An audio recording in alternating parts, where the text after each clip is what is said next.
اور اسی کے پاس غیب کی کنجیاں ہیں جن کو اس کے سوا کوئی نہیں جانتا، اور اسے جنگلوں اور دریاؤں کی سب چیزوں کا علم ہے، اور کوئی پتا نہیں جھڑتا مگر وہ اس کو جانتا ہے، اور زمین کے اندھیروں میں کوئی دانہ اور کوئی ہری یا سوکھی چیز نہیں ہے مگر کتاب روشن میں لکھی ہوئی ہے۔ اور وہی تو ہے جو رات کو سونے کی حالت میں تمہاری روح قبض کر لیتا ہے، اور جو کچھ تم دن میں کرتے ہو اس سے خبر رکھتا ہے، پھر تمہیں دن کو اٹھا دیتا ہے تاکہ یہی سلسلہ جاری رکھ کر زندگی کی مدت معین پوری کر دی جائے،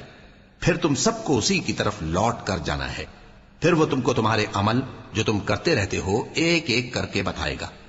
اور وہ اپنے بندوں پر غالب ہے اور تم پر نگہبان مقرر کیے رکھتا ہے، یہاں تک کہ جب تم میں سے کسی کی موت آتی ہے تو ہمارے فرشتے اس کی روح قبض کر لیتے ہیں اور کسی طرح کی کوتاہی نہیں کرتے۔ پھر قیامت کے دن تمام لوگ اپنے مالک برحق اللہ تعالی کے پاس واپس بلائے جائیں گے۔ سن لو کہ حکم اسی کا ہے اور وہ نہایت جلد حساب لینے والا ہے۔